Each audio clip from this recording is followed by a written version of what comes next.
បាទជំរាបសួរបងសុផាត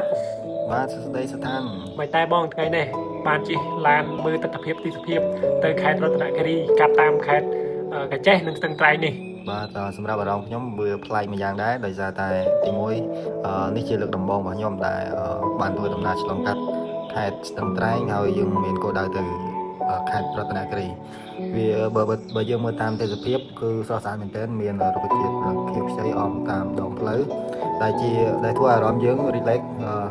ពេលដែលយើងហត់នឿយពីការងារអីបើសិនជាករណីថាយើងអាចឃើញរូបភាពបែបហ្នឹងវាធ្វើអារម្មណ៍យើងបានធូរស្រាលដែរបាទបងបាទហ្នឹងហើយបងខ្ញុំក៏មានអារម្មណ៍ដូចបងដែរ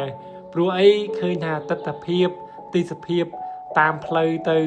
បាទខេត្តស្ទឹងត្រែងនេះគឺស្អាតមែនតែនចេញពីកាចេះទៅនេះហើយថ្ងៃនេះបងនាំបងប្អូនយើងទៅជាមួយដែរណាបងណាបាទហ្នឹងហើយយើងវីដេអូនេះយើងនឹងនាំបងប្អូនមើលទេសភាពតាមដងផ្លូវទៅកាន់ខេត្តស្ទឹងត្រែងនិងរតនគិរីហើយបងប្អូនយើងមួយចំនួនប្រហែលជាអាចដឹងហើយតើតងខេត្តទាំងពីរនេះគឺជាខេត្តនៅភូមិភាគឦសាននៃប្រទេសយើងហើយខេត្តទាំងពីរនេះពោរពេញទៅដោយ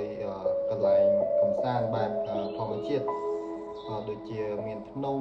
មានព្រៃឈើមានបឹងនិងទឹកជ្រោះអីជាដើមបាទហើយនិយាយទៅអាកាសធាតុអំណោយផលណាបងលើថា3មែនតែនហ្មងខេត្តរតនគិរីមណ្ឌលគិរីនេះគឺបងប្អូនយើងគាត់ឲ្យតម្លៃឲ្យទីតាំងនេះឈ្មោះសង្កថាដូចគេហៅឋានសួគ៌មួយព្រោះតំបន់ហ្នឹងឮល្បីថាពេលយប់ត្រជាក់ខ្លាំងមែនអត់បងបាទហ្នឹងហើយតើតងនឹងតំបន់ស្ទឹងត្រែងរតនគិរីមណ្ឌលគិរីទៀតតំបន់ភូមិភាគឦសានយើងពី3ខេត្តនេះវាពោរពេញទៅដោយព្រៃឈើវាសម្បូរតើតងទៅនឹងធម្មជាតិព្រៃឈើនោះបើនៅមណ្ឌលគិរីគេមានកន្លែងកំសាន្តមួយកន្លែងនេះគេដាក់ឈ្មោះថាសមុទ្រឈើធ្លាប់ឮបងធ្លាប់តែឮគេថាប៉ុន្តែខ្ញុំអត់ដែលទៅហើយបងធ្លាប់ទៅយូរនៅខ្ញុំទៅខ្ទង់ 4-5 ឆ្នាំហើយតែខាងទៅខ្ទង់ 5 ឆ្នាំដូចគ្នាទៅបាទខាងទៅរហូតតែឥឡូវនេះមានឱកាសបានទៅលេងម្ដងទៀតតាមរយៈយើងភ្ជាប់ជាមួយការងារដែរយើងទៅកំសាន្តភ្ជាប់ជាមួយការងារបាទតែគោលដៅយើងអត់បានទៅដល់មណ្ឌលគិរីទេយើងទៅត្រឹមរតនគិរីបាទហើយឥឡូវយើងមកដល់នេះកន្លែងទីតាំងនេះគេហៅអូពងមន់នៅខាងខេត្តស្ទឹងត្រែងយើងតែឥឡូវយើងសម្រាប់នៅនឹងយប់នឹងទៅណាមិនរួចទេហ្នឹងហើយដោយសារតែទីមួយមេឃងឹតហើយណាមួយតំបន់ហ្នឹងហើយផ្លូវជាពិសេសផ្លូវហ្នឹងយើងអត់ដែលធ្លាប់ជិះឬក៏ធ្វើដំណើរឆ្លងកាត់អញ្ចឹងដើម្បីសុវត្ថិភាពយើង